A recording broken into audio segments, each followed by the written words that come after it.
이제는 우리 권혁우 목사님 나오셔서 영원한 생명과 또 사랑에 대한 위대한 말씀 주시겠습니다. 많은 은혜와 성령으로 충만하시기를 바랍니다.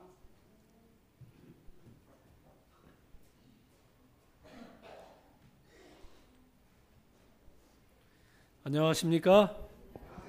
네, 아주 귀한 찬양으로 하나님께 영광을 돌려주신 우리 여집사님들께 먼저 감사를 드립니다. 제가 이 사경회나 전도회를 다니면서 제일 그 유심히 그리고 가장 그 믿음 있는 분들이 어떤 분들인가, 수요일 저녁과 목요일 날 저녁에 나오시는 분들이 가장 믿음 있는 분들이라고 이렇게 생각을 합니다. 여러분들 아주 잘 나오셨습니다. 하나님께서 여러분들을 신실하게 보시고 또 더 많은 복과 은혜를 충만히 베풀어 주시라고 확신하면서 함께 오늘도 요한계시록의 위대한 사랑의 이야기를 나누도록 그렇게 하겠습니다. 오늘은 이 4장과 5장을 다루는데 먼저 4장 속에서 나의 세계 속에서 열심히 일하시는 예수님, 참으로 일이 벌어지는 곳이 어딘가 하는 걸 보겠습니다. 이 그림은 저 인도네시아 동티모르라고 하는 곳에 있는 크리스토 레이라고 하는 상입니다. 즉 예수님이 우리의 왕이시다 하는 이런 그 의미에 있어서 예수님을 이렇게 온 세상의 구주 되신 분이심을 이렇게 나타냈어요. 그런가 하면 이거는 포르투갈의 리스본에 있는 또 다른 해발 200m 산 위에 있는 약 40m 높이의 크리스토 레이라고 하는 예수의 상입니다. 저는 그것보다 제일 좋아하는 이 예수의 상 중에는 여기 브라질 리우데자네이로에 가면 이와 같이 아름다운 예수의 상이 있습니다. 저는 이곳에 직접 올라가 봤고 이 밑에 가서 사진도 찍어보고 이곳에서 아주 케이블카도 타보고 좋은 시간을 이렇게 많이 가졌습니다마는 모든 사람들이 예수님을 저 산 꼭대기 위에 얹어놓고 저분이 우리와 어떤 관계가 있는지 이렇게 생각을 하고 멀리 계신 예수님을 이렇게 바라보고 있습니다. 아마 그들의 마음속에는 예수께서 우리를 구원해 주시고 예수께서 우리에게 축복해 주시기를 원하는 마음으로 이와 같은 예수의 상을 이렇게 만들어 놓지 않았을까. 여기는 얼마 높인가 하면 해발 약 710m 높이에다가 36m의 조각상을 이렇게 해가지고 이게 우리 시대의 소망 아마 표지에도 이 사진이 실려 있는 것으로 그렇게 생각이 됩니다. 정말 아름다운 세계 3대 미항 중에 하나인 리오데자네이로의 이 항구이죠. 세계 3대 미항이 어딘가요? 하나는 이탈리아에 있는데 그걸 뭐라 그래? 나폴리. 그 다음에 또 하나는 호주에 있는데 시드니 항이라고 이렇게 말하고 이 세 번째 이 뭐라 그럴까? 브라질에 있는 리우데자네이로라고 이렇게 말을 하는데 리우항인데 제가 볼 때는 이 3대 미항 가운데 제일 아름다운 데가 여기가 아닐까 그런 그 생각을 해요. 우리는 리우데자네이로라고 이렇게 영어로 R자를 써놓으면 이렇게 리우라고 읽지만 그 사람들은 히우라고 이렇게 읽습니다. 그래서 가면 좀 다르게 발음하고 있지만 아마 다음 그 런던 올림픽 이후에 하계 올림픽이 열릴 장소가 바로 이곳이라고 이렇게 생각이 되고 이 브라질 사람들이 어떻게 이렇게 축구를 잘하나? 여러분들이 이렇게 보시면 해변가에 거기 모래가 이렇게 쭉 보이잖아요. 거기 가면 아주 어린 아이들이 모래밭에서 축구를 얼마나 열심히 하는지 몰라요.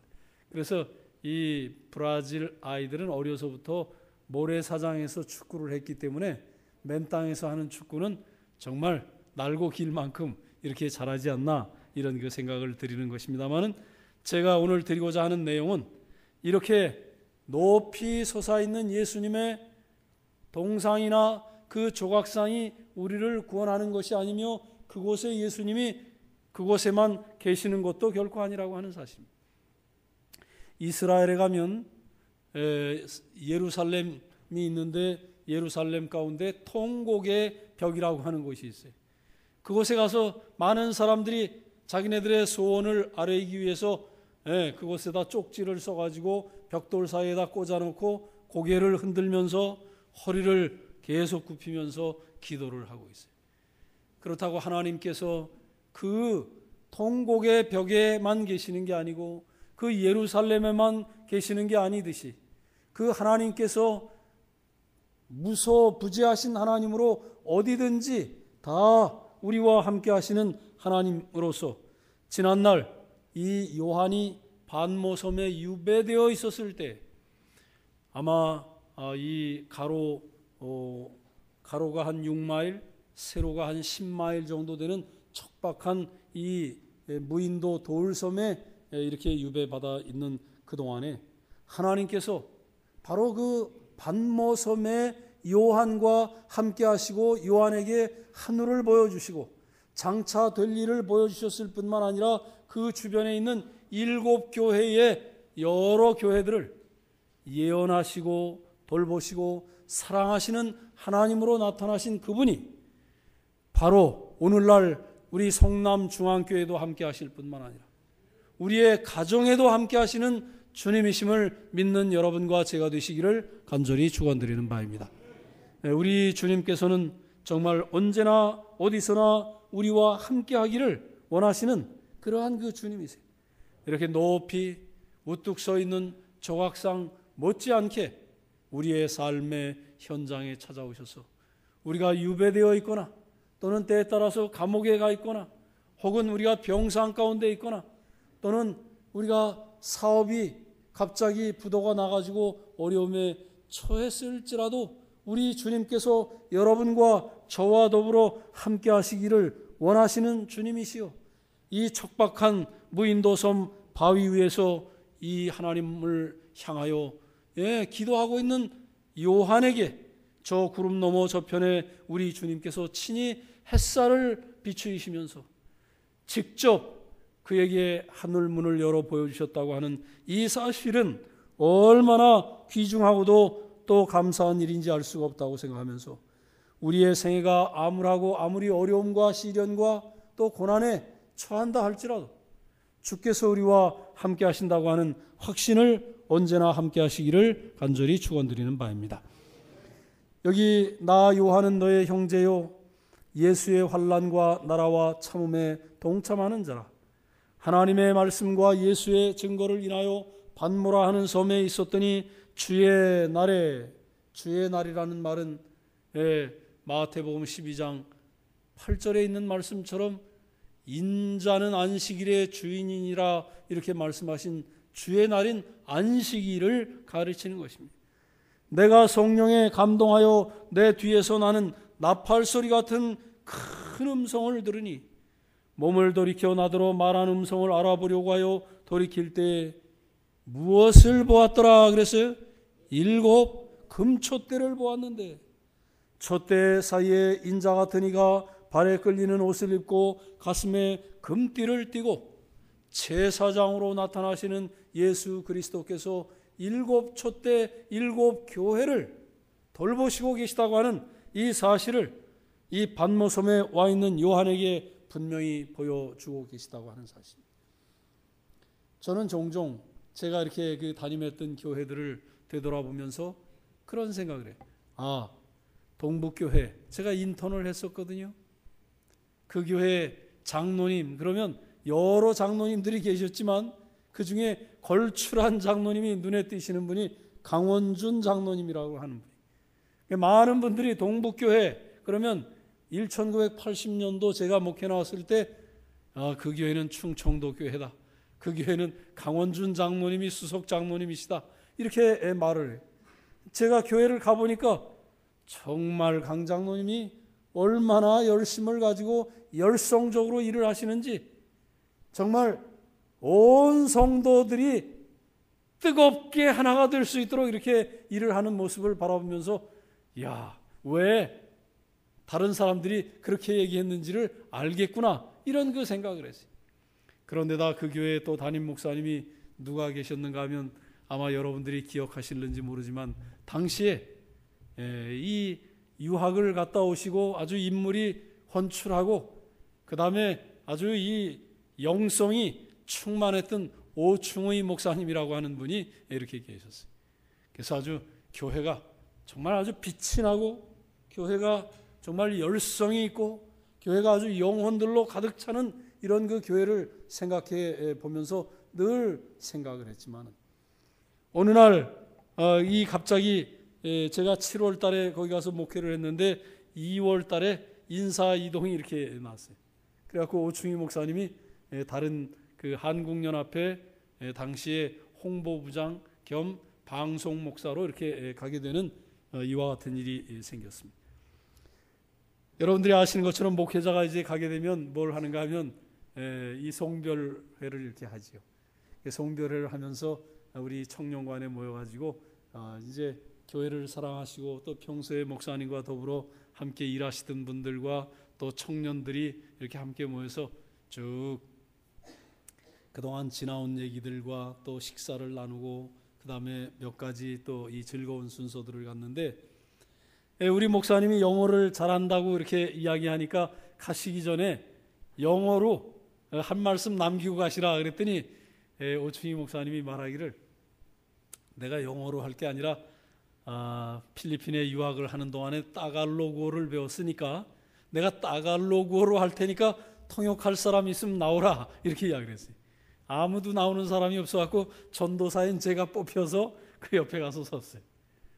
이제 우리 오충희 목사님이 아주 의기양양하게 내가 이 동북교회에서 있었던 이야기들과 그 다음에 해주고 싶은 이야기들을 하시는데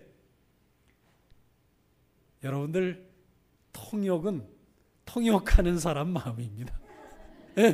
그래서 이분이 무슨 말을 하든지 제가 거기서 이렇게 이야기를 했어요.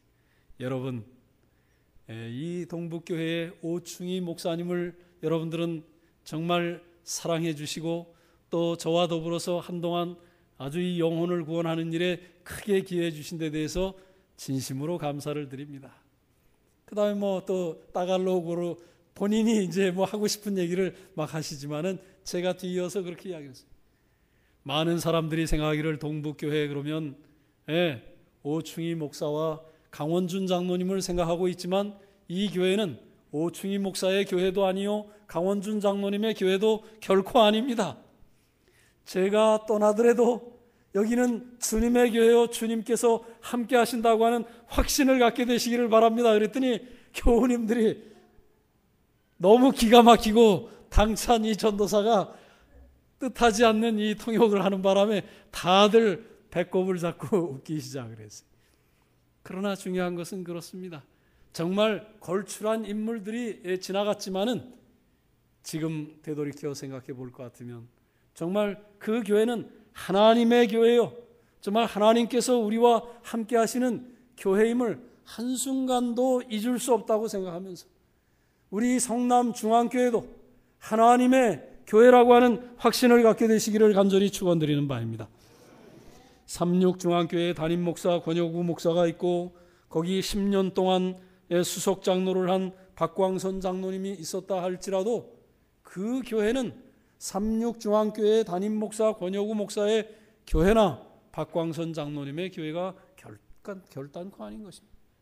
그 교회는 전적으로 하나님의 교회요 주님께서 7 금초대 사이를 거니시는 주님께서 함께 하시는 교회라고 하는 사실을 여러분들 확신하십니까?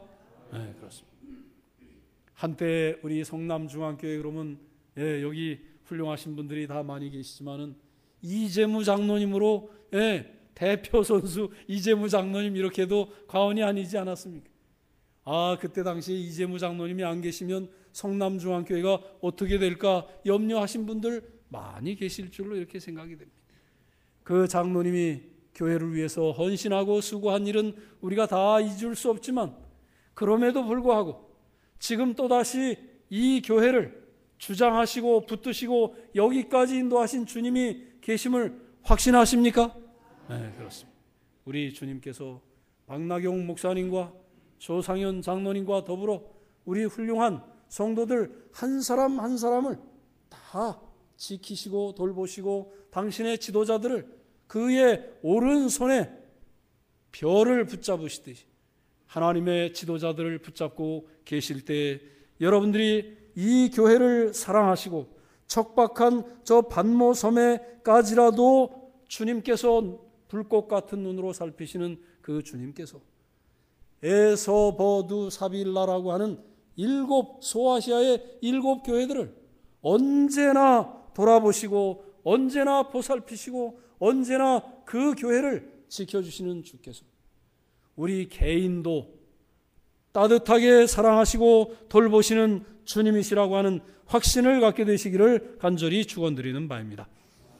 그 머리와 털의 희기가 흰 양털 같고 눈 같으며 그의 눈은 불꽃 같고 그의 발은 풀무에 단련한 빛난 주석 같고 그의 음성은 많은 물소리와 같으며 그 오른손에 별이 있고 그 입에서 좌우에 날선 검이 나오고 그 얼굴은 해가 힘있게 비치는 것 같더라 이렇게 했어요.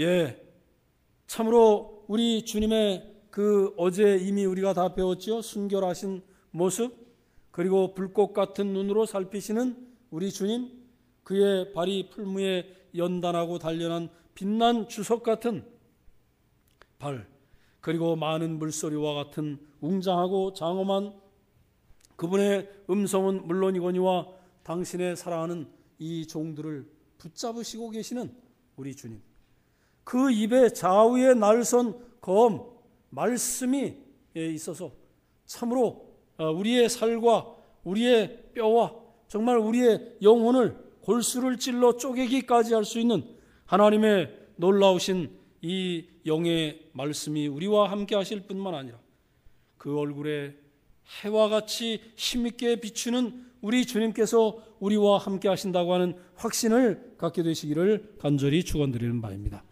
계시록 1장 9절에 요한은 너의 형제요 예수의 환난과 나라와 참음에 동참한 자라 이렇게 말했어요.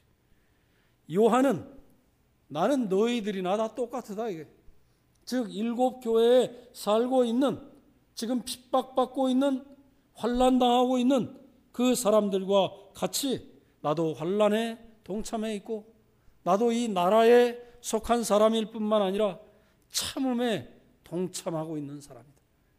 하나님께서 그와 같은 요한을 늘 붙잡으시고 그에게 90이 넘어간 이 노종을 붙잡아 주시는 하나님께서 7교회의 모든 성도들 한 사람 한 사람도 다 돌보아 주실 수 있다고 하는 확신을 주시는 이 모습을 바라보는 것입니다.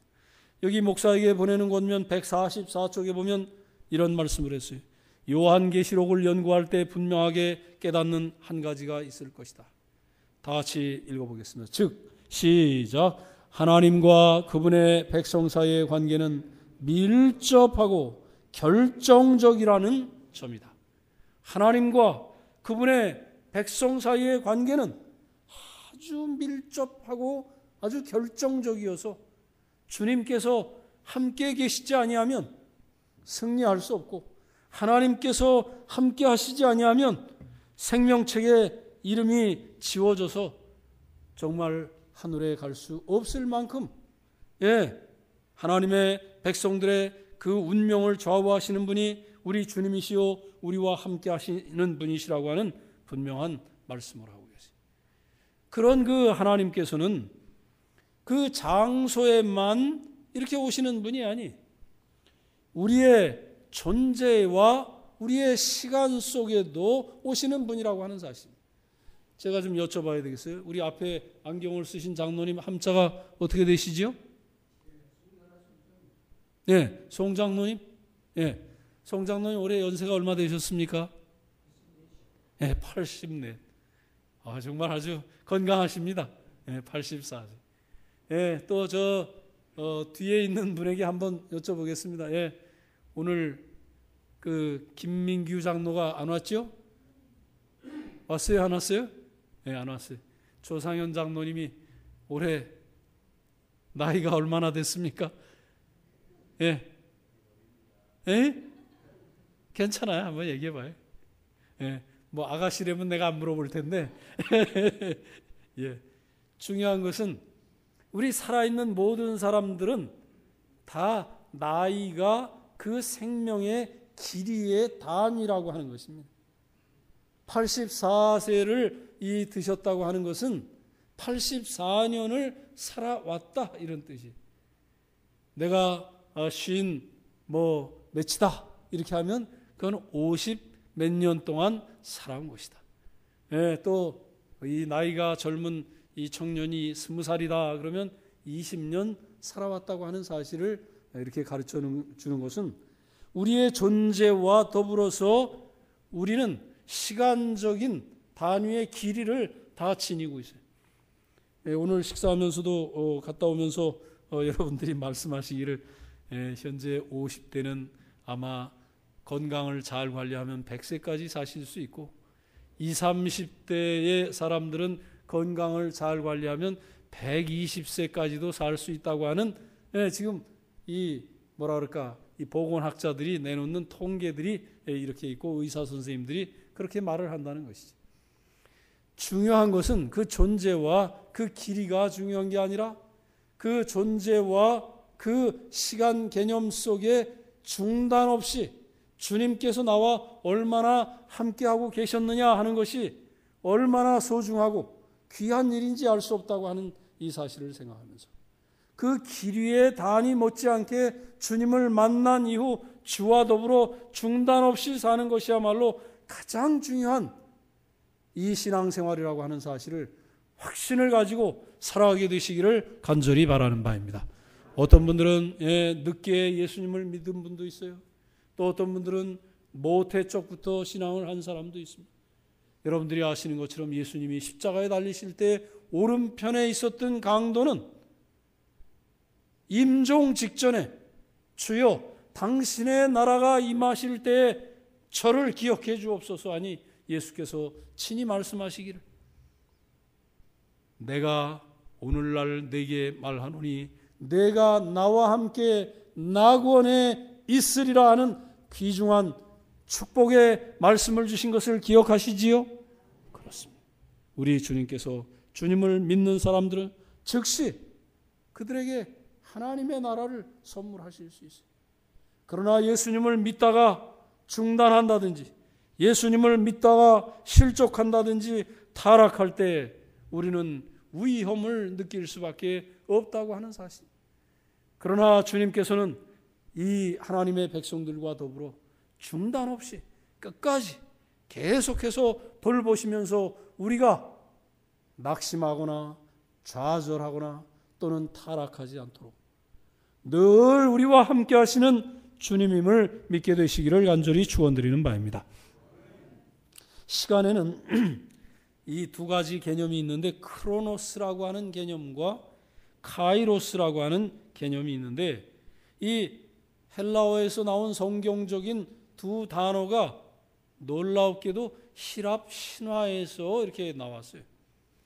그런데 이 크로노스라고 하는 이 헬라 신화에 의할 것 같으면 이 크로노스는 이런 얘기를 내가 해야 될지 잘 모르겠지만은 아버지의 성기를 나수로 잘라버린 아주 고약한 아들이었어요. 그런 이 크로노스가 자기 아들을 열어두었는데 계속해서 아들을 어떻게 먹어버리는 이 신이 크로노스라는 이 말은 뭘 가르치는가 하면 시간은 계속해서 우리의 생명을 갉아먹고 있다 하는 그런 이야기를 하는 것입니다. 우리의 나이를 계속해서 갉아먹는 게 뭐란 말이에요? 크로노스다 그런 이야기. 시간이다 이런 얘기. 그러면 카이로스는 뭐냐? 카이로스는 때, 기회를 이렇게 가르친다. 이건 로마의 이탈리아에 가면 그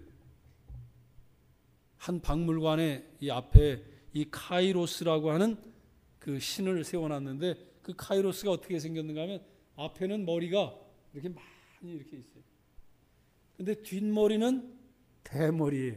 우리 한국 사람들은 보통 이마가 대머리지 뒷머리가 대머리인 사람은 거의 없죠.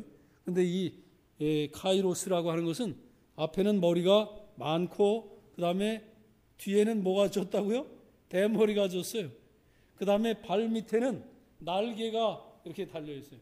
마치 그 나이키 신발 운동화 이렇게 그 뭐랄까 이 선전하는 것처럼 아주 재빠르게 날아갈 수 있는 이런 그 날개가 있는데, 이 말의 의미는 뭐와 같으냐면 기회와 같으다. 기회는 앞에 있을 때는 긴 머리를 하고 있어서 잡기가 대단히 쉽다는 것입니다. 그러나 그 기회가 지나가는 순간은 아무리 잡으려고 해도 잡을 수가 없을 만큼 민머리, 대머리가 돼가지고 잡을 수도 없거니와 이 날개가 달려가지고 삽시간에 사라져버리기 때문에 기회를 제때에 잡지 못하면 안 된다. 그런 그 의미.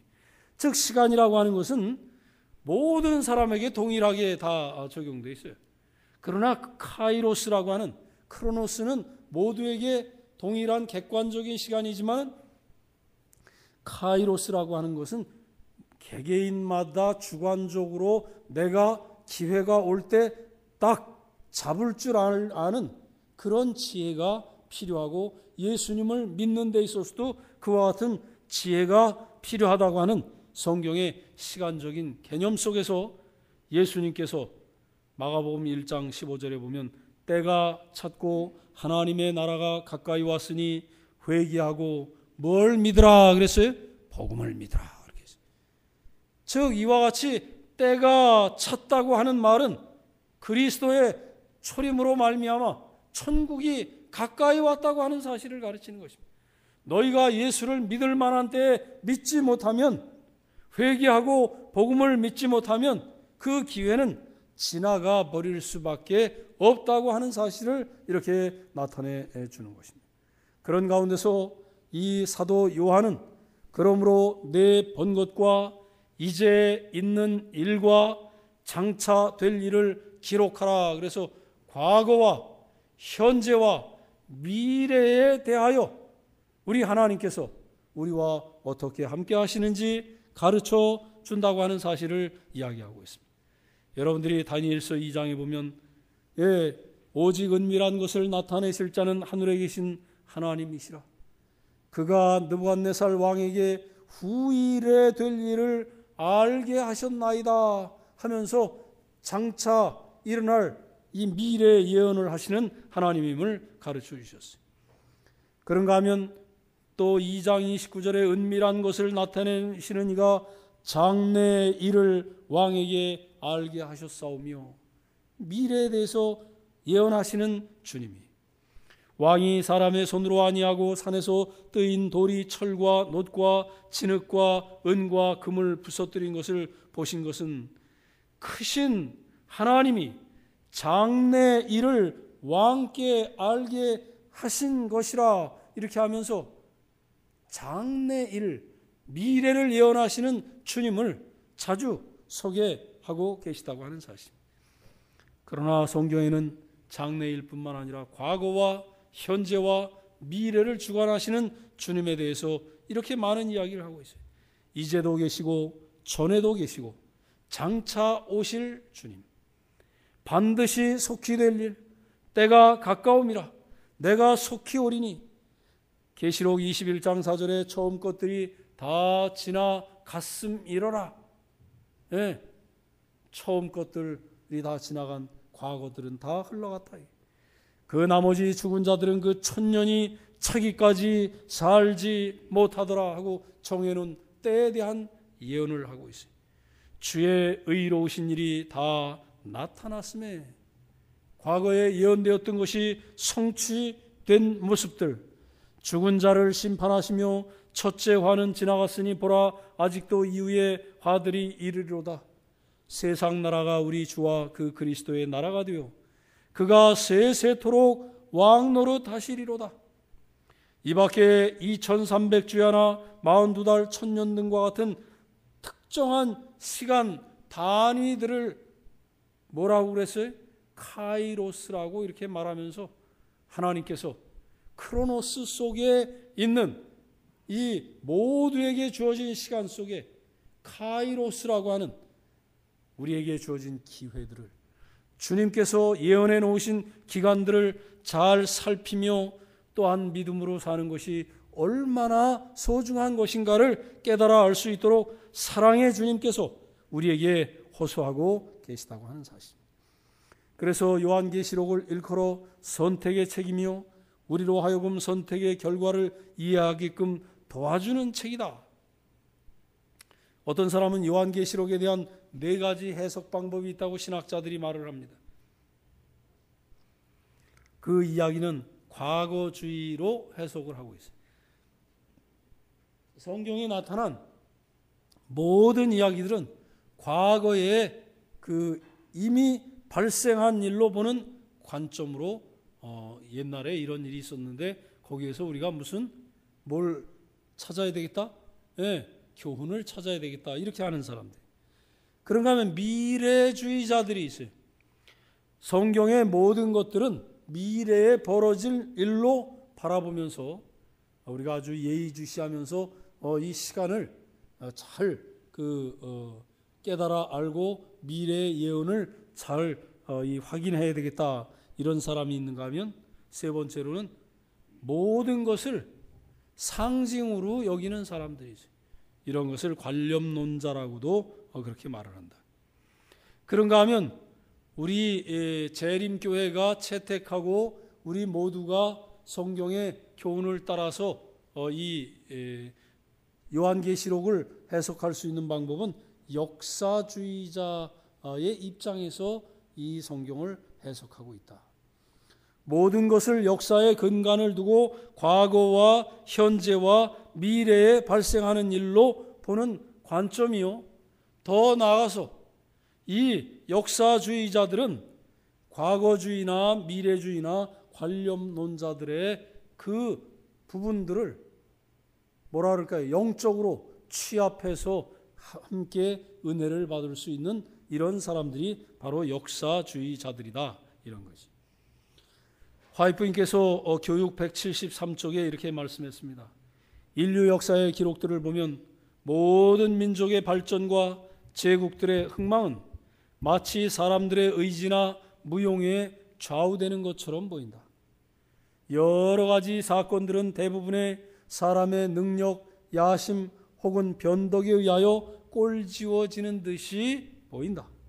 그러나 하나님의 말씀인 성경에는 휘장이 열려 있어서 거기에는 우리는 무대의 상부와 배후는 물론 자비가 충만한 하나님의 대리자들이 인간의 이해관계와 권력과 욕망 등 일체의 승부에서 묵묵히 인내하며 그분의 목적 달성을 위하여 일하고 있는 것을 보게 되는 것이다. 이렇게 말을 했어요. 그렇습니다. 어떤 사람들이 아주 무용담을 자랑하고 정말 야심에 차서 한 나라를 크게 이끌기도 하고 이렇게 하는 것 같아 보이지만은 하나님께서 그 가운데 모든 것을 주관하고 계시다는 거예요. 저는 요즘에는 그나마 좀 덜하지만 내가 어렸을 때는 아주 북한에는 누구만 사는 줄 알았어요? 아주 그냥 빨간 사람들만 사는 줄 알았어요. 그렇지만 여러분들이 남과 북이 자주 대화를 하는 가운데 살펴보니까 거기도 우리와 같은 동족이 살아야 살지 않아요? 똑같은 사람들이 사투리가 좀 다를 뿐이. 다만 다르다면 사상이 공산주의와 사회주의에 물들어 있는 사람이고 우리는 자유민주주의에 물들어 있는 사람들이기 때문에 차이가 확실한 것은 분명하지만 하나님께서 이 남한 정부를 돌보시고 남한 국민을 돌보시는 건 못지않게 북한 백성도 주님께서 보살피고 있다고 확신하십니까? 저는 확신해. 저는 종종 저 북한 사람들 불쌍해서 어떻게 하나 이런 그 생각을 하는데 저는 북한에 몇 번 갔다 왔어요. 아주 뜻하지 않는 그 일로 인해 가지고 저 강원도 강원도 경상북도 울릉도에 있는 우리 전도사 가운데 한 사람이 북한과 그 다음에 현대 금강하고 계약을 맺어가지고 금강산 뭘 했어요? 관광을 할 때 그 친구를 북한 사람들이 달라는 것입니다. 우리 전도사를. 그래서 이 영남 앞에 있는 사람을 한 달에 2번씩 그 금강산 관광지와 북한 농장에 그 사람을 보내달라는 거예요. 그래서 내가 생각하기를 그 별일이 다 있다고. 그 울릉도에서 거기를 어떻게 가겠냐고. 차라리 우리 동중안 앞에 주면 내가 동중안 앞에 금강산하고 가까운 양양 저 제1교회라고 하는 교회가 있으니까 거기다 놓으면 거기서 똠방 한 2박 3일이나 4박 5일이나 이렇게 3박 4일 얼른 갔다 올 수 있으니까 거기다가 놓으면 좋겠다. 이제 이런 생각을 가지고 있는 즈음에 현대 금강에서 이 영남 합회장이었던 서광수 목사님이죠. 그리고 동중안 합회장을 하고 있던 저를 둘을 현대 금강과 북한에서 저를 두 사람을 불렀어요. 그래서 금강산 구경을 시켜주고는 어느 날 북한 보위부에서 차량을 내가지고 우리를 태워가지고 강원도 북한으로 북한 농장으로 이렇게 데려왔어요. 왜 이 전도사가 필요한지를 설명하기 위해서 그분들이 할 수 있는 일을 다 하는 것입니다. 그 사람이 지금은 우리 북아태지회에 가 있는 김선만 목사님인데 이 사람이 뭘 하는가 하면 유기농을 하는 사람이. 뭘 한다고요? 유기농 농사를. 유기농에 한국의 최고 권위자가 있고 그 다음에 상위 권위자가 있고 그 다음에 그 밑에서 김선만이라고 하는 신학생이 한때 북한에 가서 농사일을 유기농법을 좀 가르쳐 줬어요. 그런데 이 최고 권위자가 거기서 있다가 남한으로 내려올 수밖에 없었고 두 번째 차상위 이 사람을 거기다 넣어놨는데 북한 사람들하고 싸움이 벌어져가지고 내쫓아버리고 말았어요. 그리고는 누구를 달라는 것입니까? 그 김선만 선생을 보내달라는 거예요. 그래서 제가 그 형제를 데리고 거기에 가서 왜 이 사람 달라고 그러느냐 이제 물어봤더니 그분이 이렇게 이야기해요. 그 북한 보위부 사람들과 현대 금강 사람들이 말하기를 현대 금강에 여기 관광 온 사람들이 저 서울에 가서 야채나 뭐 여러 가지 이런 걸 사갖고 오면 시간이 많이 걸려요, 많이 안 걸려요? 네, 금강산에서부터 서울까지 경동시장까지 또 이 송파 뭐 있어요 여기 가락시장까지 이렇게 왔다 가려면 너무 시간이 많이 걸리니 북한 사람들한테 거기 가려면 거기 그냥 10분 15분이면 아니 30분이면 뭐 그 농장 어디든지 다 갈 수 있으니 북한도 도와주고 그 북한에서 나오는 채소와 야채를 다 이걸 쓰면 좋겠다. 그런데 그 중에 먼저 사람들이 어떻게 했는가 하면 무가 필요하다. 그러면 저쪽에서는 무가 없고 시금치가 나오는 것입니다. 네, 여기 지금 미나리가 필요하다. 그럼 미나리가 안 나오고 저긴 또 뭐가 나와요? 네, 열무가 지금 막 나오는. 그러니 이게 맞춰지지가 않는 거예요. 도무지. 그런데 이 김선만 형제는 뭘 알고 있는가 하면 현대 금강이 가지고 있는 메뉴표와 더불어서 요것을 수확하려고 그러면 4개월 전에 파종을 해가지고 요게 소출로 나올 때까지 요렇게 해야 된다고 하는 걸 컴퓨터 프로그램으로 쫙 다 가지고 있는 거예요. 그러면 우리가 무 달라고 그럴 때 무 줄 수 있고 배추 달라고 그럴 때 배추 주고 양배추 달라고 그러면 양배추가 나오는데 먼저 사람들은 도와준다고 가가지고 손발이 맞질 않아가지고 맨날 이 싸움이 벌어져가지고 어깃장이 나서 그 농장에서 나오는 야채를 갖다 써먹을 수가 없는 이 형제를 데리고 왔는데 이 형제가 거기 가가지고 제7일 안식일 예수 재림교인이요 36대학교 신학과 학생이었었으니까 그리고 이제는 목회자가 됐으니까 그냥 가 있는 게 아니라 안식일마다 뭘 하는 거예요? 예배를 드리는 거예요. 그 무신론자인 이 북한 사람이, 이 사람이 목사인 걸 알겠어요? 모르겠어요? 정보가 뛰어난 이 사람들이 다 알고 있어요. 그럼에도 불구하고 그 사람을 달라는 것이. 그 사람이 거기 가서 예배 드리고 성경을 보고 기도하는 모습을 지켜봐요, 안 지켜봐요? 다 지켜보고 있는 것입니다. 저 가평에 가면 그 김장로님이라고 하는 분이 계시는데, 그분은 우물을 파는 사람이에요. 우물. 그래서 거기 최창규 장로님하고 그 김장로님 이름 내가 금방 생각이 안 나는데, 그 김장로님하고 두 분이 우리 북한에 우물 좀 파주러 가자. 그래서 우물 파러 이제 이렇게 갑니다. 근데 북한 선교를 위해서 간 사람들이 가서 그냥 야, 그럼 우물이나 파주고자 이렇게 하고 오겠어요? 그 농장 한가운데 가가지고 예배를 드리는 것입니다. 예배 드리는 사람 쫓아내면 우물 파겠어, 못 파겠어? 못 파니까 자기네들은 우물 파기 전에 예배 드리는 사람들을 안 보겠다고 다 비닐하우스와 그 다음에 이 사무실로 다 들어가 버리는 것입니다. 그렇지만 그 사람들이 들어갔다고 안 쳐다봐요? 잠옷 궁금해가지고 이 사람들이 뭐 하나 하고 구멍을 내다보면서 다 쳐다보는 것입니다. 찬미를 부르고 기도하고 무릎 꿇고 아주 일부러 더 하나님께 간절히 기도한 후에 우물을 그저 3시간, 4시간, 5시간 이렇게 파다가 물줄기가 펑 이렇게 올라오면 또 하나님 앞에 감사하는 기도를 드려요. 이 사람들은 물 얻는 게 목적이지만 그 물 얻는 과정을 통해서 누구를 다 바라본 거예요?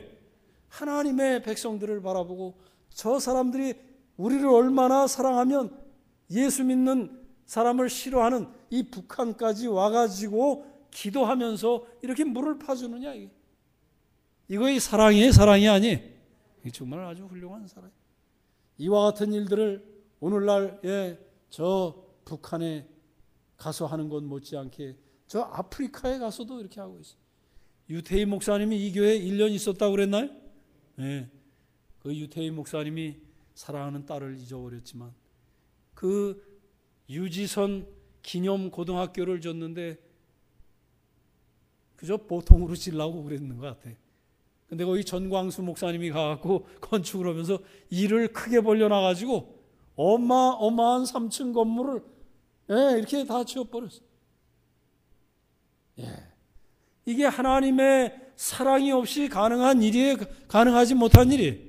정말 가능할 수 없는 일들을 사랑하는 딸을 잊어버리고 그 사랑하는 딸의 선교사 꿈을 이루기 위해서 비록 내 딸은 잊어버렸지만 그의 세계 선교의 꿈을 이루기 위해서 기도하던 목사님을 통해서 그 아프리카에 배우지 못하는 사람들을 위하여 그와 같이 아주 귀한 일을 하는 이와 같은 모습을 바라보면서 하나님께서 어디든지 계시고 하나님의 백성이 있는 곳 그 시간과 언제나 우리와 함께 하신다고 하는 확신을 갖게 되시기를 간절히 축원드리는 바입니다. 여러분들 이 그림을 이렇게 잘 보세요. 방송실에 누가 이거 조정을 할 수 있으면 약간 흐리게 할 수 있나요? 지금 뭐가 보입니까? 꽃이 보여요. 그런데 꽃 속에 무언가 새로운 모습이 이게 들어있는 꽃이 뭐가 들어있는 것 같아요? 이거 매직 아이라고 하는 프로그램인데 유심히 저 꽃 사이에 조금 더 멀리 이렇게 바라보면 꽃 사이에 하트가 이렇게 보이기 시작하는 것입니다. 그 하트가 꽃 사이에 이렇게 나타나요. 다시 말하면 요한계시록에 한 조각 한 조각 많은 이야기들이 다 들어있지만은 요한계시록 전체의 내용은 사실 이 매직아이를 보는 것처럼 하나님의 위대한 사랑이 들어있다고 하는 이 그림을 볼 줄 아는 영적인 눈이 우리한테 필요하다고 생각하면서 우리 모두가 이와 같이 아름다운 하나님의 사랑을 체험하는, 그리고 하나님의 사랑을 발견할 수 있는 우리 모두가 되시기를 간절히 축원드리는 바입니다. 근데 진짜 하트가 보이나요? 본 사람 있으면 한번 손 들어봐요. 한 분 봤어요. 또, 이렇게 조합해 보니까 하트가 이렇게 보인단 말이지. 안 보이는 사람은 좀 연구를 좀 더 많이 하셔야 되겠어요. 저도 이게 처음에 뭐 카네이션 같은 것만 보이지 무의가 보인다 그래. 자세히 좀 더 멀찌감치 그리고 좀 더 멀리 있는 곳으로 이렇게 보니까 거기 하트가 이렇게 그려진다고 하는 사실입니다. 그렇습니다. 요한계시록에 뱀도 나타나고 뭐도 나타나요. 용도 나타나고 일곱 인도 나타나고 여러 가지 많은 사건들이 나타나지만 그 조각 모음을 전체를 맞춰놓고 볼 때 그 가운데 누가 보여야 된다고 하는 거예요? 하나님의 사랑이 보여야 한다고 하는 사실입니다. 반모의 절벽과 바위 가운데서 요한은 그의 창조주와 교통하였다. 그가 그의 과거 생애를 회고하고 받은 축복들을 생각할 때 마음의 평화가 넘쳐 흘렀다.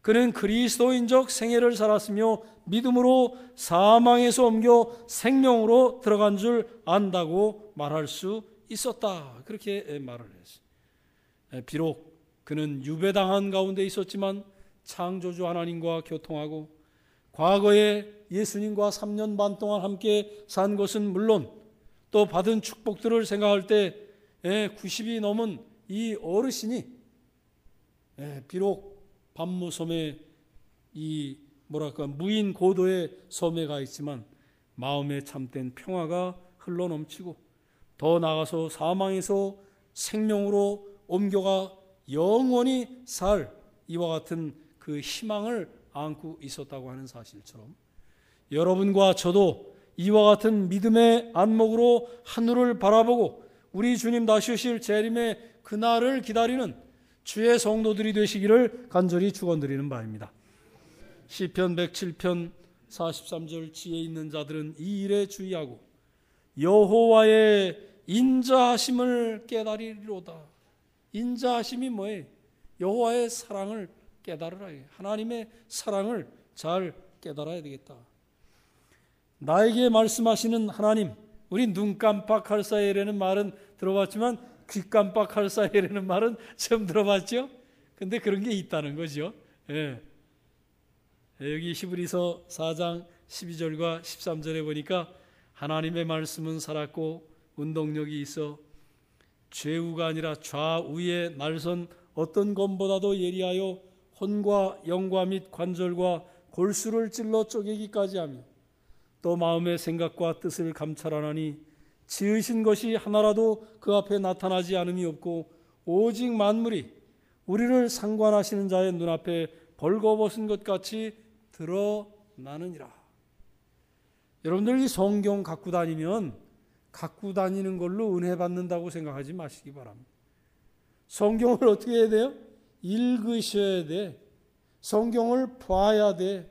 성경 말씀을 들어야 비로소 내게 은혜가 된다고 하는 확신을 가지면서 2013년도 사경회를 통해서 나도 주의 말씀을 통하여 혼과 영과 및 관절과 골수를 찔러 쪼개기까지 하며 내 생각과 뜻을 감찰하시는 하나님께 내 자신을 내어 놓는 하나님의 귀한 자녀들이 되시기를 간절히 축원드리는 바입니다. 저도 이 목회를 하지만 혹여 성경을 읽지 않고 그저 사업에 매달릴 때는 영감이 떨어지는 모습을 현저하게 이렇게 느끼는 것입니다. 그러나 또다시 하나님 앞에 겸손히 기도하며 하나님의 말씀을 열고 주께서 이 말씀을 읽을 때 성령께서 제게 깨우쳐 주십사고 말씀을 드리면 그 말씀을 통하여 평소에도 아는 말씀인데 기도하고 말씀을 펴서 읽을 때마다 새로운 사상과 더불어 새로운 지혜를 주는 것을 늘 이렇게 느낄 수밖에 없어요. 2013년 한 해를 시작하면서 우리 그렇게 살기를 원하시면 아멘해 주시기 바라는 바입니다. 이렇게 하나님의 말씀을 읽지 않는 사람은 양심이 무디어져서 자신의 죄를 깨달을 수가 없어요. 내가 뭘 잘못하는지 몰라요.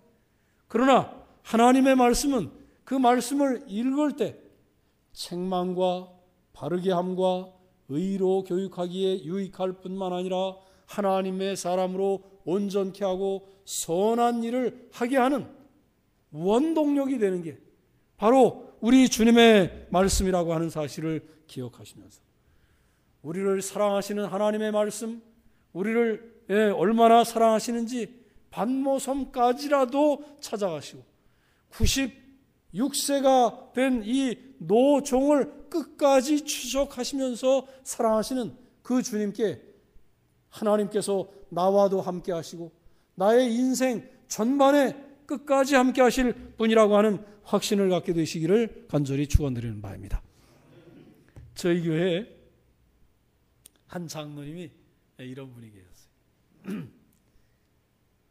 63세 때 손녀딸한테 생일 축하 편지를 받았어요. 초등학교 2학년짜리 예림이라고 하는 손녀딸이 할아버지, 저희들은 할아버지가 좋아요. 할아버지 오래 살았으면 좋겠어요. 할아버지 100세까지 사시기 바랍니다. 이렇게 써서 편지를 드렸는데 이 장로님이 이 편지를 받고 쇼크를 먹었다는 거 아닙니까? 그래서 장로님 왜 그러세요? 아니 나는 120세를 목표로 하고 있는데 내 손녀딸이 100세만 살래? 그래갖고 너무 섭섭해가지고 그 마음에 대단히 그 충격을 받았던 모양이에요. 어린아이가 100세라는 말은 그 아이가 셀 수 있는 최고의 숫자, 아주 오래오래 사시라는 백수하시라는 그야말로 120세 아니라 그 이상이라도 살라는 말인데 이 장로님이 문자 그대로 이 어린 손녀딸의 편지를 받고 아주 실망해갖고 나한테 와서 이 하소연하는 이야기를 듣고 제가 장로님을 위해서 제가 120세 이상 살 수 있도록 기도를 해드릴 테니까 허락하시는 건 주의 뜻이고 내가 기도는 해드리겠다고 그래서 같이 함께 기도했던 일들이 있어요. 우리가 적게 살든지 오래 살든지를 생각지 않고 우리의 온 생애에 함께 하시기를 원하시는 주님이 계심을 인하여 감사합니까? 네, 감사합니다. 우리 주님께서는 우리와 언제나 함께 하시기를 원하시는 분이 그 머리와 털의 희기가 흰 양털 같고 눈 같으며 그 눈은 불꽃 같고 그의 발은 풀무에 단련한 빛난 주석 같고 그의 음성은 많은 물소리와 같으며 그 오른손에 7별이 있고 그 입에서 좌우에 날선 검이 나오고 그 얼굴은 해가 힘있게 비치는 것 같더라. 이걸 또 어떤 신학자가 이렇게 잘 그 조합을 해놨는데 14절과 그 다음에 16절과 이렇게 상관관계가 되고 또 15절의 말씀에 14절에 눈과 그 다음에 검이 나오는 입 주석 같은 발과 오른손이 이렇게 대칭처럼 이렇게 보인다 그런 이야기를 하면서 가운데 그의 음성은 많은 물소리와 같이 힘찬 음성으로 들렸더라 이런 그 이야기를 했는데 이 모든 이야기는 예수님의 외형을 이야기하는 게 아니라 예수님의 품성과 예수님의 놀라운 변화된 모습을 우리한테 보여주기 위하여 이와 같은 모습을 그려놨다고 하는 것이죠. 다시 말하면 예수님께서 어떻게 하셨다는 말인가?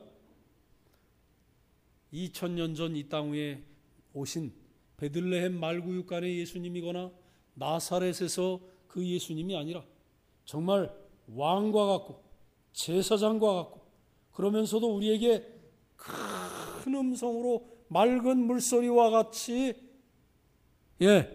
장엄한 말씀으로 우리에게 미래를 가르쳐 주시고 지금 내가 너와 함께하고 계시다고 하는 사랑의 음성을 들려주시는 주님이 요한에게 가까이 한 것처럼 우리에게도 이렇게 다가오는 주님을 바라볼 수 있는 믿음의 눈을 갖게 되시기를 간절히 축원드리는 바입니다. 7 금초대 사이에 다니시는 이가 가라사대 처음이요 나중이요 죽었다가 살아나시니가 가라사대 좌우에 날선검을 가지니가 가라사대 그 눈이 불꽃 같고 그 발이 빛난 주석과 같은 하나님의 아들이 가라사대 말씀하시는 주님이 하나님의 7영과 7별을 가지니가 가라사대 다윗의 열쇠를 가지시니 곧 열면 닫을 사람이 없고 닫으면 열 사람이 없는 그이가 가라사대 3장 14절 다 같이 시작 아멘이시오 충성되고 참된 증인이시오 하나님의 창조의 근본이시니가 가라사대 우리 주님은 말씀하시는 하나님이시란 말이죠. 사랑으로 말씀하시는 주님이 우리 곁에 계실 때 우리는 그분의 말씀을 듣고 순종하는 하나님의 백성이 될 때 사랑의 백성이 될 수 있다고 하는 사실이요. 귀 있는 자들은 성령이 교회들에게 하시는 말씀을 들을지어다 이렇게 말했어요. 주님은 말씀하지만 우리의 의무는 그분의 말씀을 뭐 해야 된다는 말이에요? 귀로 들어야 한다고 하는 사실입니다. 가로되 너 보는 것을 책에 써서 에베소, 서모나, 버가모, 두아디라, 사대, 빌라델비아, 라오디게아 7교회에 보내라. 이 7교회를 한꺼번에 외우는 방법 저를 따라해 보세요. 에서버두 사빌라 이 앞자를 따가지고 소아시아의 7교회 또 이 역사적으로 초대교회로부터 마지막 남은 시대의 교회를 대표하는 에서버두 사빌라를 우리가 외울 만큼 외워야 되겠어요. 우리 주님께서 요한에게 보여준 것을 다 써가지고 읽도록 하고 그것을 들려주어서 듣도록 하라 이렇게 말씀하셨어요. 사랑의 말씀은 울려 퍼져야 하는 것이며 사랑의 말씀은 기록되어서 전파되어야 하는 것이며 사랑의 말씀은 그 말씀을 듣고 행할 때 복이 있다고 주님께서 말씀을 해 주신 것입니다. 우리에게 다양한 형태로 증거되는 예수 그리스도의 말씀은 예수께서 말씀하실 때 성령께서 감동하셔서 요한 선지자에게 함께 하시고 그가 기록으로 남겨놓으신 것이 오늘날 우리에게 여기까지 온 것처럼 그 모든 말씀이 주의 말씀이며 성령의 감동된 말씀으로 우리에게 울려 퍼지고 있음을 생각하면서 이 말씀 다 같이 읽겠습니다. 계시록 1장 3절 이 예언의 말씀을 시작 이 예언의 말씀을 읽는 자와 듣는 자들과 그 가운데 기록한 것을 지키는 자들이 뭐가 있나니? 복이 있나니. 계시록 1장 3절에 저희 삼육중앙교회는 종종 이 성경 통독표를 이렇게 붙여놓습니다. 어느 해인가는 성경 통독을 하면 한국연합회에서 뭐 선물을 준다고 그랬어요. 아이고 그때 우리 교우님들이 한 100여 명이 성경을 통독을 해가지고 그 선물들을 받았는데 제가 알기로는 아마 한 87명 정도 이렇게 받은 것 같아요. 그 다음에 선물이 없다고 그냥 성경 통독표만 붙여놨더니 한 30명으로 줄어버렸어요. 참 사람이 희한해. 뭐라 그럴까 이 책 그걸 뭐라 그래 이거 책 이렇게 올려놓는 거 그건 뭐예요? 그때 선물 준 게 그게 책대. 책대? 독서대. 독서대 하나 읽으려고 사람들이 그거 하나 받으려고 87명 100명이 콱 읽더니 그 다음에 독서대 준다는 말이 없다고 30명으로 뚝 떨어졌어요. 근데 그거하고 상관없이 1년에 성경을 3번씩 4번씩 읽는 분들이 여러분들이 계십니다. 뭐 누가 상을 주든지 상을 주지 않든지 아주 믿음으로 신실하게 교회를 나오시면서 이 성경을 바라보는데 그분들은 교회 안에서 괄목할 만한 영웅적인 일은 하시는 것처럼 보이지 않지만 교회에 어려움을 끼치거나 또 문제를 일으키는 일에는 절대 가담하지 않는 정말 조용히 묵묵히 하나님의 교회를 지켜하는 그들을 바라보면서 이런 분들이 계셔서 이 교회가 유지되고 하나님께서 이 교회를 축복하고 계시구나 하는 것을 제가 직접 깨달아 느낄 수가 있는 것입니다. 이 교회 안에도 이와 같이 말씀을 사랑하고 말씀으로 더 가까워하는 주의 귀한 백성들이 되시기를 간절히 축원드리는 바입니다. 제가 지난해 10월 말까지 우리 교회의 11조가 말이죠, 마이너스 2%로 이렇게 떨어졌어요. 이거 보통 일이 아니로구나. 제가 이 교회에 부임해가지고 마이너스가 온 것은 지난해 10월 말 처음이었어요. 6년 있는 동안에. 노란불이 켜졌다고 생각했어요. 자칫하면 빨간불이 들어오겠구나. 그래서 청지기 부흥회를 열게 됐습니다. 하나님께서 말씀과 청지기 부흥회를 마친 이후에 우리 교회를 어떻게 축복해 주셨는가. 11월에 제가 통계표를 보니까 2% 마이너스에서 11월 달에 가니까 0.02%가 증가했어요. 이야, 마이너스 2%에서 플러스로 돌아섰으니까 많이 가면 2%나 한 5% 정도 11조가 이렇게 성장하겠구나. 제 나름대로는 그렇게 생각을 했어요. 그런데 놀랍게도 12월 달이 몇 주가 있었어요? 5주가 있었어요. 평소에 4주가 이렇게 많이 있는데 지난해 12월은 5주가 있었는데 그 12월 5주 동안에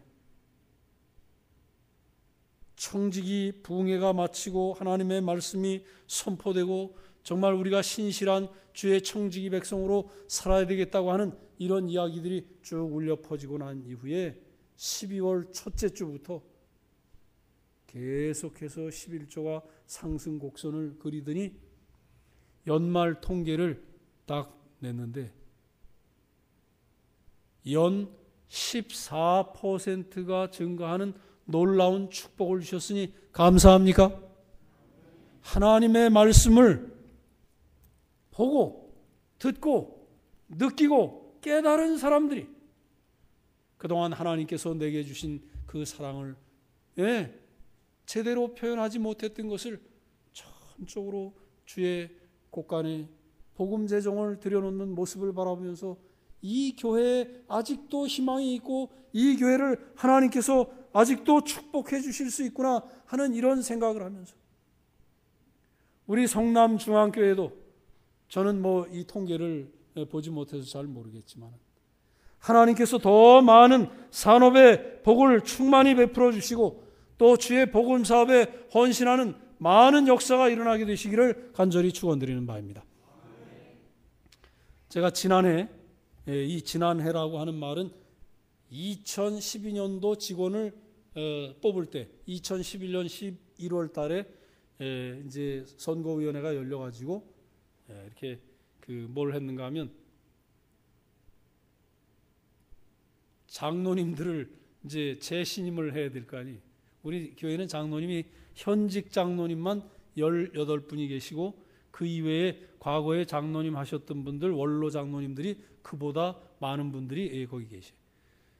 근데 현직 장로님 하시는 분 가운데 어떤 장로님 한 분이 11금을 1년 동안에 10달 동안을 드리지 않다가 11월과 12월에만 조금 이렇게 드렸어요.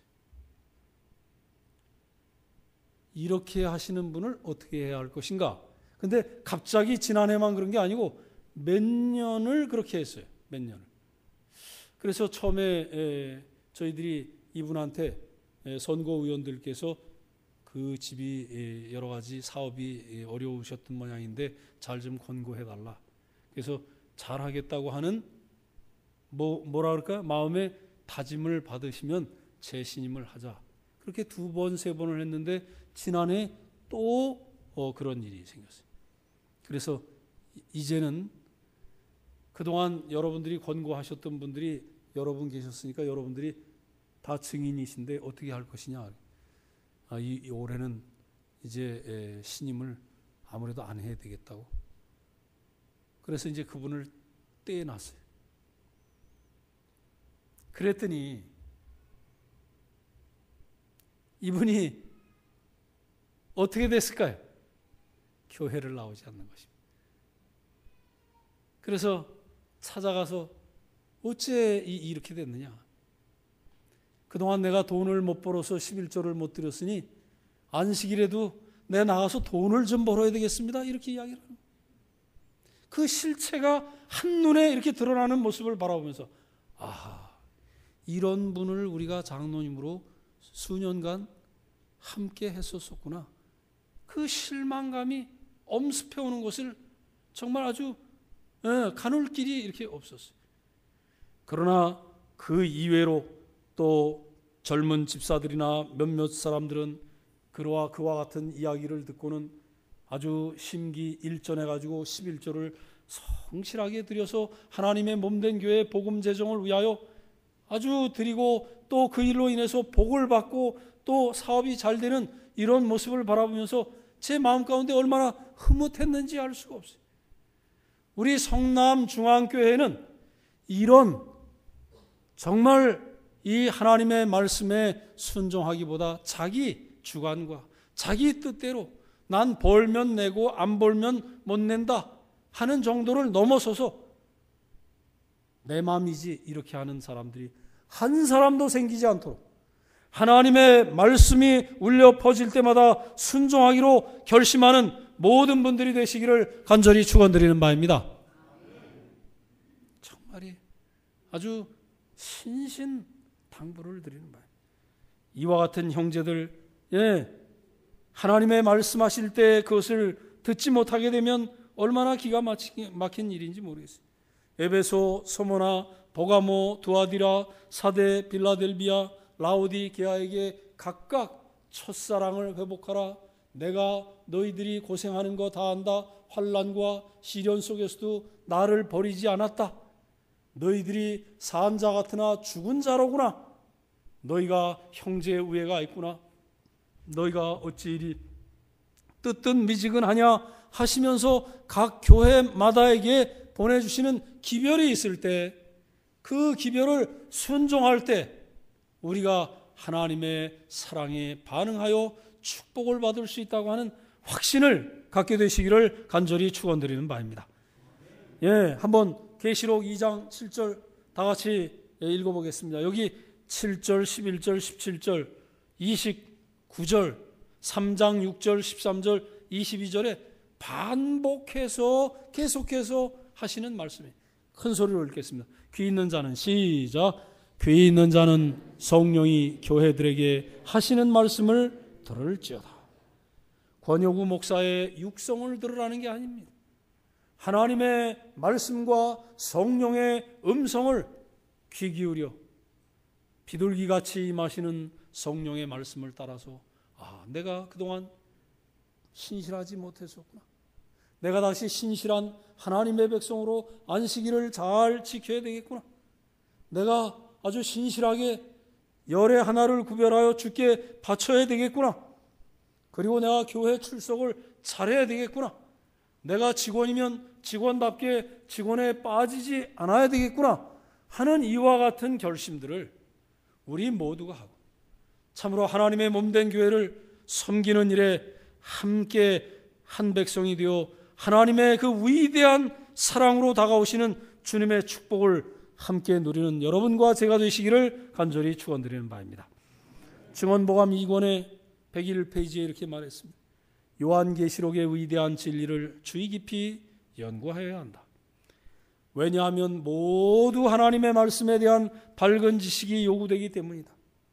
성경 연구와 예수님과의 매일의 교통을 통하여 우리는 개인의 책임에 대한 분명하고 명확한 견해를 갖게 되고 시련과 유혹의 날에 설 수 있는 힘을 얻게 될 것이다. 보이지 않는 사슬로 그리스도와 연합한 생애를 하는 자는 구원에 이르는 믿음을 통하여 하나님의 능력으로 보호를 받게 될 것이다. 사랑하는 성도 여러분, 요한계시록을 통하여 하나님의 놀라운 사랑을 발견하고 하나님과 교통하며 하나님께서 당신의 보이지 않는 사슬로 그리스도와 연합한 생애를 사는 자들에게 구원과 또한 하나님의 능력으로 보호해 주시겠다고 하는 확신을 얻게 되시기를 간절히 축원드리는 바입니다. 우리 주님께서 우리 성남중앙교회 성도들과 더불어 새초부터 새말까지 참으로 사랑의 눈길 그리고 사랑의 기별을 언제나 잘 듣고 사랑의 손길을 경험하여 축복받는 모든 성도들이 되시기를 간절히 축원드리며 오늘 말씀을 줄이겠습니다. 예, 내일은 몇 장을 우리 공부할까요? 예? 6장, 7장 또 공부하겠습니다. 예, 읽으시고 오시면 더 큰 은혜를 받을 수 있겠습니다.